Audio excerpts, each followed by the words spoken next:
Seguindo aqui na programação, ainda nos Estados Unidos, a economia do país ganhou um impulso no primeiro trimestre deste ano, mesmo com a guerra contra o Irã. O PIB americano cresceu a uma taxa anualizada de 2%, que é um salto considerável em relação ao 0,5% que nós vimos no fim do ano passado.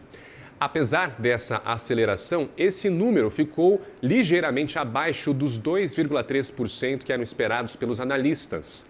Segundo o Departamento de Comércio, a arrecadação de impostos ajudou a compensar esse aumento inicial no preço dos combustíveis. Só que o mercado teme que uma guerra prolongada cause sim danos severos à economia americana. Como eu disse, com o petróleo acima de $100 o barril nas duas referências, a expectativa é de que o Federal Reserve adie qualquer corte nas taxas de juros para conter essa inflação. E a inflação nos Estados Unidos, justamente, acelerou em março, impactada pelo aumento dos preços da gasolina por causa da guerra no Oriente Médio. Isso, claro, reforça as expectativas do mercado financeiro de que o Banco Central norte-americano pode deixar a taxa inalterada até o próximo ano. O índice de preços PCE subiu 0,7% no mês passado, que é o maior avanço desde junho de 2022, depois de um aumento não revisado de 0,4% em fevereiro, isso segundo as informações do Departamento de Comércio. O aumento ficou em linha com as expectativas de economistas, sem surpresas. E nos últimos 12 meses, até março, o PCE subiu 3,5%, que é o maior aumento desde maio de 2023, depois de aumentar 2,8% no mês de fevereiro. Agora, excluindo os componentes que são voláteis de alimentos, de energia, o índice de preços PCE subiu 0,3% em março em relação ao 0,4% de fevereiro. Nos últimos 12 meses, até março, o núcleo do PCE avançou 3,2% em relação a também 3,2% de fevereiro. O preço médio nacional da gasolina no varejo, importante isso, subiu 24,1% em março, de acordo com os dados da Administração de Informações sobre Energia dos Estados Unidos. Os preços nas bombas também continuaram subindo, atingindo o nível mais alto em quase 4 anos nesta semana, a $4,30. Vale ressaltar ainda que a inflação americana, gente, já estava alta antes da guerra, em grande parte por causa das tarifas de importação que foram impostas pelo presidente Donald Trump. Para explicar como esse combo de economia aquecida e inflação alta nos Estados Unidos impacta o Brasil também e o mundo, nós conversamos com a Mariana Costa, economista-chefe da Mirai Asset Brasil, que já divide a tela aqui comigo. Mariana, muito boa tarde a você, obrigado pelo seu tempo. Muito boa tarde. Olha só, Mariana, ontem a gente teve a decisão do Fed para os juros, manteve inalterada a taxa e o Jerome Powell, na coletiva de imprensa dele, disse que a gente não atingiu ainda o pico de preços de energia. A gente tem também o PCE, que é a medida favorita do Fed justamente para aferir a inflação subindo aí para o nível mais alto em quase 3 anos, que a gente viu agora.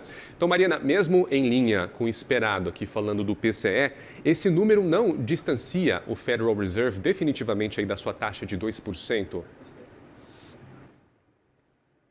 Não, é um processo que a gente, como disse o Paulo, né, a gente ainda está no começo dele. O pior ainda, digamos assim, ainda está por vir. É uma inflação, se a gente pensar na inflação cheia, né, que leva em conta todos os componentes, que ela está em 3,5% em 12 meses, e quando a gente tira os componentes, principalmente de energia, você tem uma inflação em 12 meses a 3,2%.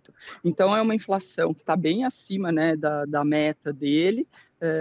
Ela deve permanecer acima dessa meta por algum tempo, para depois mostrar algum arrefecimento. Então, o que a gente diz, né, ela está escapando cada vez um pouquinho mais da meta, ficando um pouco mais distante dela.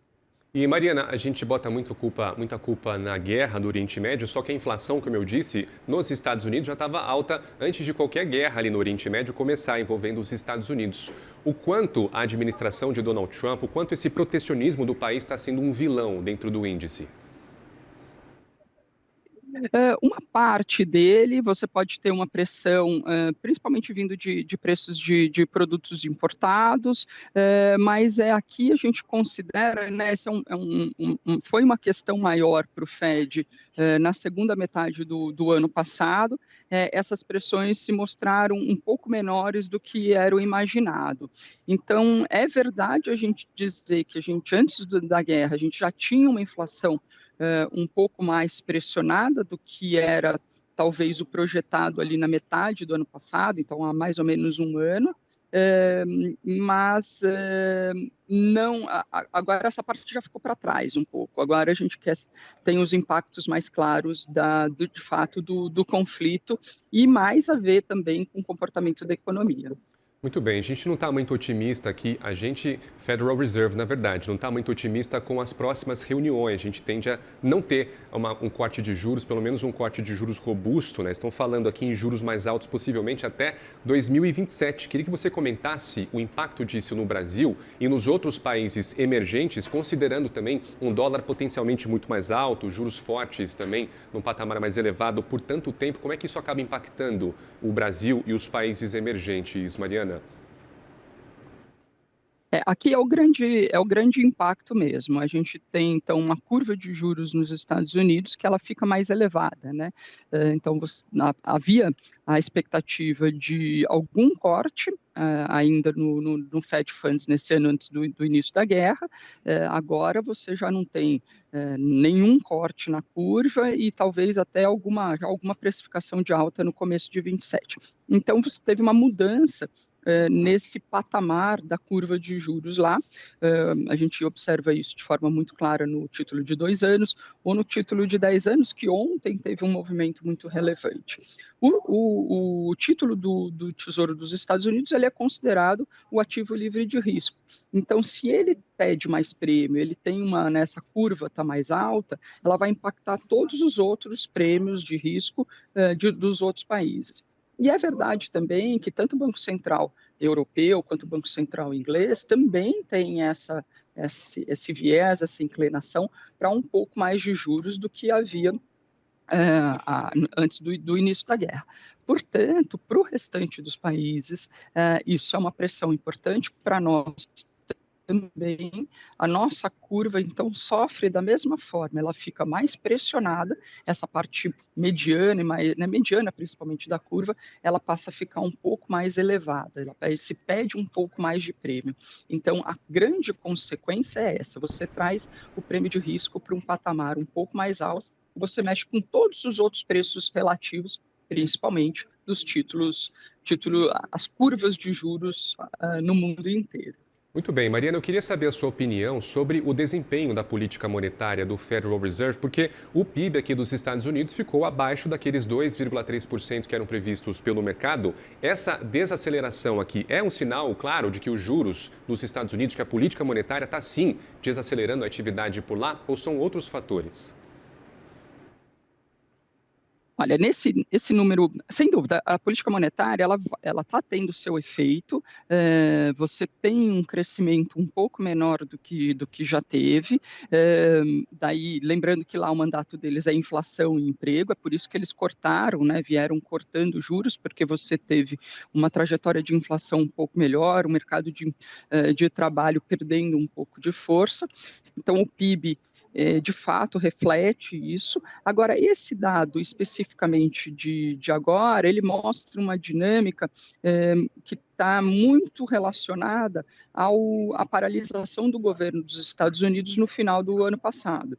Então, no último trimestre, a gente teve uma queda relevante, e agora a gente passa para uma alta de 2%. Mesmo que ela tenha ficado ali um pouco abaixo das estimativas, o que esse número mostra para a gente é que você tem uma retomada dos gastos do governo, que foram, né, que não aconteceram em função da paralisação.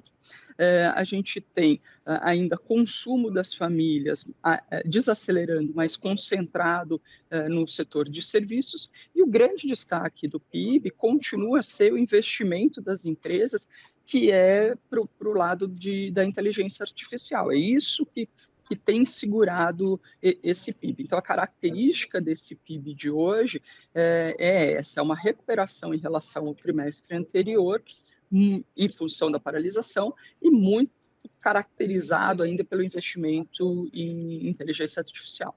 Muito bem, nós conversamos aqui com a Mariana Costa, economista-chefe da Mirai Asset Brasil, uma conversa muito boa sobre PIB e PCE nos Estados Unidos. Muito obrigado pela sua participação. Portas sempre abertas, Mariana. Sempre um prazer falar com você. Um Uma boa abraço. tarde. Tchau, tchau.